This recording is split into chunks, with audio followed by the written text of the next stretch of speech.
दोस्तों नमस्कार, मैं दिलीप आप सबका स्वागत करता हूं शिक्षा मंडी में। तो दोस्तों जैसा कि आपको पता है कि हम लोग चक्रवृद्धि ब्याज पढ़ रहे हैं। इससे पहले मैं बेसिक फंडामेंटल चीज़ें बता चुका हूं, जो आपके स्क्रीन पे वीडियो देख रहे होगा उसका लिंक डिस्क्रिप्शन में मिल जाएगा, वो आप जाके देख सकते हैं। तो आज की इस वीडियो में थंबनेल देख के आप समझ गए होंगे, मैं फिर से कह देता हूँ कि दर यानी ब्याज की दर और समय निकालना सीखेंगे चक्रवृद्धि ब्याज के मैथ्स में, बहुत ही आसान तरीका से, मज़ेदार तरीका से, किस तरह से आप जल्दी से उस चीज़ को निकाल सकते हैं। तो आइए बिना देर किए हुए शुरू करते हैं। तो दोस्तों पहला प्रश्न है, 30,000 रुपये पर 7% प्रति वर्ष की दर से कितने वर्ष में चक्रवृद्धि ब्याज 4347 रुपया हो जाएगा, ये बताना है। यानी समय बताना है आपको। 30,000 रुपया 7% की दर से कितने वर्ष में 4347 रुपया हो जाएगा। मूलधन दिया हुआ है 30,000 रुपया, रेट ऑफ इंटरेस्ट दिया हुआ है 7%, और चक्रवृद्धि ब्याज जो दिया हुआ है इसका कि 4347 रुपया हो रहा है। और आपको बताना है कितने समय में ये इतना रुपया ब्याज मिलेगा, चक्रवृद्धि ब्याज। समय निकालना है आपको। तो दोस्तों सबसे पहले क्या करेंगे कि 30,000 रुपये के 7% के हिसाब से देखेंगे ब्याज कितना हो रहा है, साधारण ब्याज। तो जब 30,000 रुपये का 7% आप निकालेंगे तो आप देखते हैं कि ये होता है 2100 रुपया। एक वर्ष का साधारण ब्याज 2100 रुपया है, और आपको ब्याज कितना है ये देखिए 4347 रुपया चक्रवृद्धि ब्याज है। तो 2 वर्ष का साधारण ब्याज क्या हो जाएगा, 2100 रुपया और जुड़ जाएगा।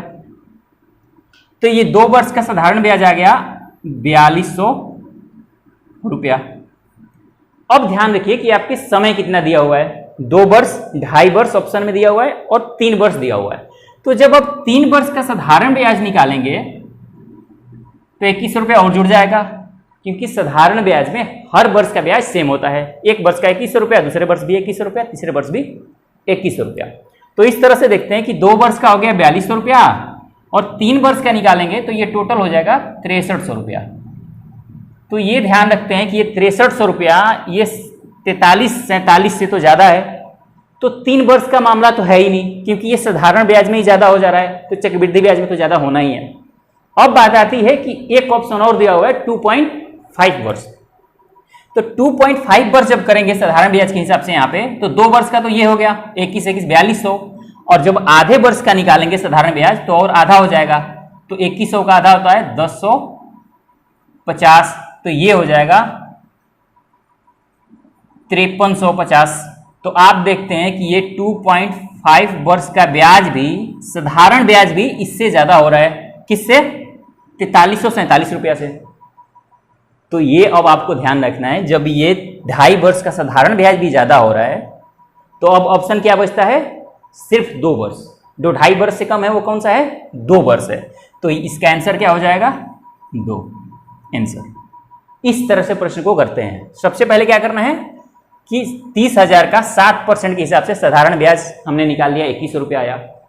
अब हमने ये देख लिया कि भाई 2 वर्ष में 4200 रुपया होगा, 3 वर्ष में 6300 रुपया हो जाएगा। जो ये ब्याज दिया हुआ है चक्रवृद्धि ब्याज, इससे ज्यादा है 3 वर्ष का साधारण ब्याज। तो 3 वर्ष तो कभी आंसर होगा नहीं, साधारण ब्याज ही ज्यादा हो रहा है तो चक्रवृद्धि ब्याज तो बहुत ही ज्यादा हो जाएगा। तो 3 वर्ष का मामला खत्म हो गया। ऑप्शन में अब दिया हुआ है 2.5 वर्ष और 2 वर्ष। 2.5 वर्ष का जब हम साधारण ब्याज निकालते हैं तो वो आता है 5350।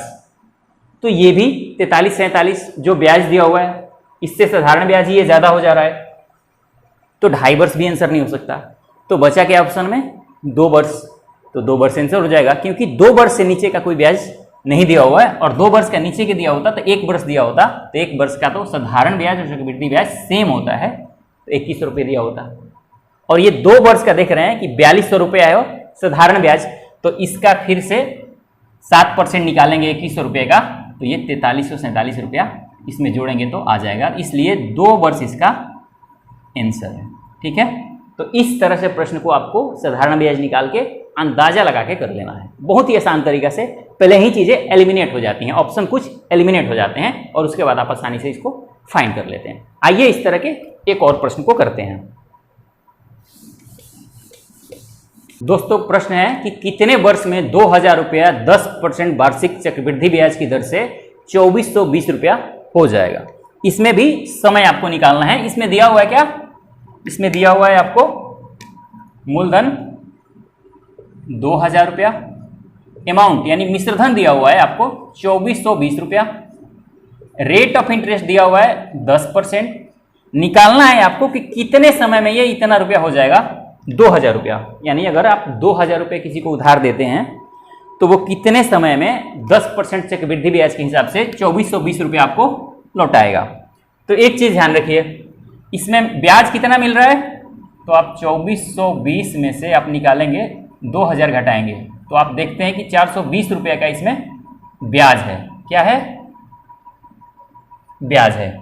तो आप देखेंगे कि टोटल ब्याज कितना मिल रहा है इसके हिसाब से, तो 2000 रुपया पर 420 रुपये का ब्याज है। तो परसेंट निकालने के लिए 100 से मल्टीप्लाई करेंगे तो 2 जीरो से ये 2 जीरो, 1 जीरो से ये खत्म है, ये हो गया 21%। तो आपको अब आ गया कि टोटल 21% का ब्याज लग रहा है। टोटल 21% का ब्याज आपको देना पड़ रहा है, या अगर आप किसी को 2000 रुपये दिए हैं तो वो आपको दे रहा है। लेकिन फैक्ट क्या है कि 10% रेट ऑफ इंटरेस्ट है चक्रवृद्धि ब्याज से।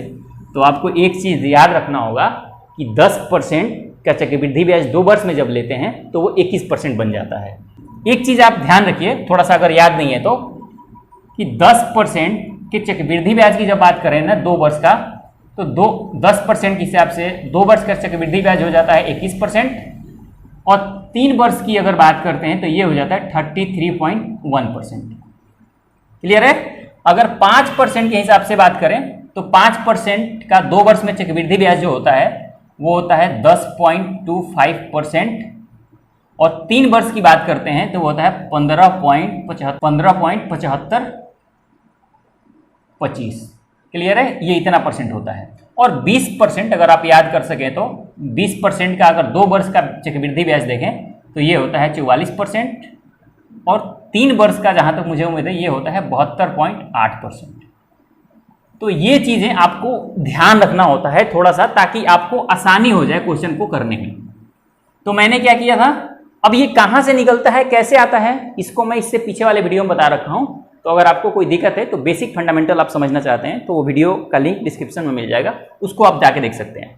तो मैंने क्या कहा, 21% आया ये जैसे ब्याज, तो मैंने देखा कि 21%, 10% का 2 वर्ष में 21% हो जाता है, तो समय कितना हो गया, 2 वर्ष।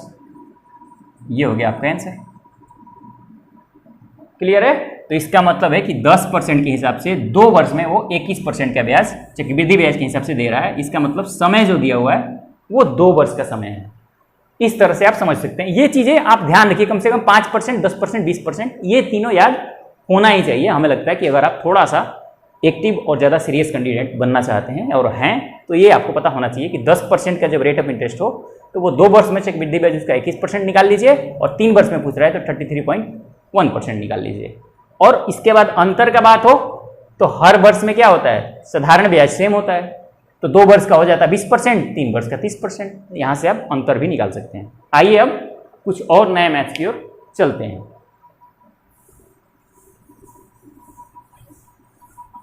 दोस्तों आइए अब दर निकालना सीखते हैं, रेट ऑफ इंटरेस्ट निकालना सीखते हैं। प्रश्न है कि 8000 रुपया 2 वर्ष में 8820 रुपया हो जाता है, तो बताइए कि चक्रवृद्धि ब्याज का दर क्या है। आइए इसको सॉल्व करते हैं कि किस तरह सॉल्व करना है। यानी इसको दिया हुआ है 2 चीज आपको, एक दिया हो 8000 रुपया,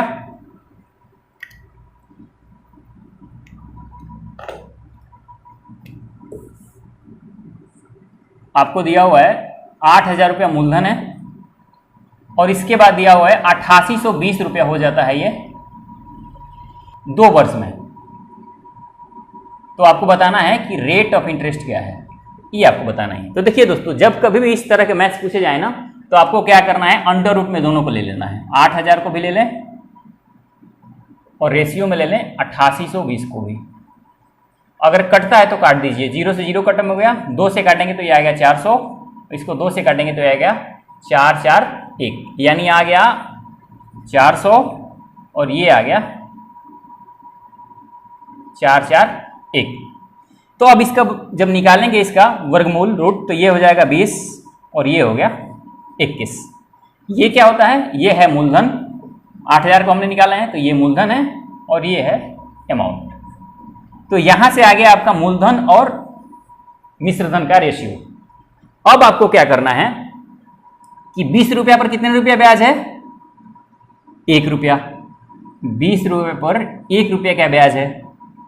तो 100 रुपया पर कितना होगा ये आपको ज्ञात कर लेना है।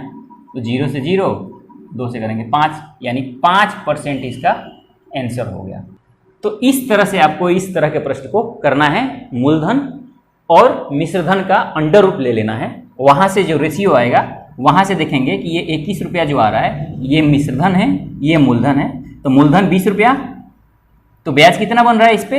1 रुपया बन रहा है। तो 20 रुपया पर 1 रुपया का ब्याज बन रहा है, तो 100 रुपया पर 5% के हिसाब से। यहाँ एक मैंने यही ब्याज वाला लिखा है कि 20 रुपया पर 1 रुपया का ब्याज है, तो 100 रुपया पर कितना हो जाएगा? 5% के हिसाब से। आइए इस तरह के और मैथ्स करते हैं। सिर्फ इसी तरह से इस तरह के प्रश्न को करने हैं। आइए एक मैथ्स और इस तरह के करते हैं। दोस्तों प्रश्न है कि 2304 रुपए की राशि किस चक्रवृद्धि ब्याज की दर से 2 वर्ष में 2500 रुपया हो जाएगी? क्या है क्वेश्चन कि 2304 रुपए की राशि किस चक्रवृद्धि ब्याज की दर से 2 वर्ष में 2500 रुपया हो जाएगी, ये आपको बतानी है। ठीक है, 2500 रुपया हो जाएगी ये आपको बतानी है। तो क्या करना है, मैंने कहा कि अंडर रूट ले लेना है। ये मूलधन हो गया, ये मिश्रधन हो गया। तो जब आप इसको अंडर रूट में करके रेशियो लेंगे और ये 2500, तो 4 से जब इसको काटेंगे तो 4 5 20, 3 बचा 30 हुआ, 4 7 28, उसके बाद 2 बचा, 4 6 24, और इसको 4 से काटेंगे तो 4 6 24, 1 4 2 8, 4 5 20, यानी ये आ गया 576 और ये आ गया 625।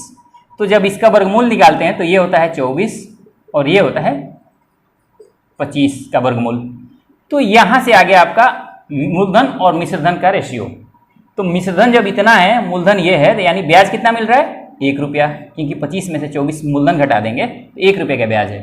तो यहाँ से करेंगे कि 24 रुपया पर 1 रुपये का ब्याज है, तो 100 रुपया पर कितने का होगा? तो 4 से काटेंगे, 4 6 24, 4 से काटेंगे 25, तो 25/4 करेंगे तो ये आ जाएगा 4 6 24, 1/6% आपका आंसर। यानी ब्याज की दर क्या है चक्रवृद्धि ब्याज की?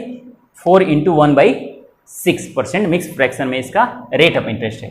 तो इस तरह से आपको करना है, कोई ज़्यादा भारी मैथ नहीं है, बहुत ही आसान तरीका है। जो भी मूलधन और मिश्रधन दिया हुआ उनको अंडर रूट में करके आपको रेशियो ले लेना है, वहाँ से बड़ी चीज़ें आसान हो जाती हैं। मुझे उम्मीद करता हूँ कि ये चीज़ें आपको समझ आया होगा और एग्जाम में इस तरह के मैथ अगर पूछे जाते हैं तो आप बहुत ही आसान तरीक़ा से इस तरह से कर सकते हैं।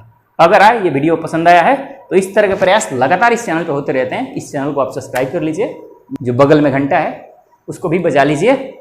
देखने के लिए आपका बहुत बहुत धन्यवाद। मिलते हैं अगले वीडियो में, तब तक के लिए नमस्कार।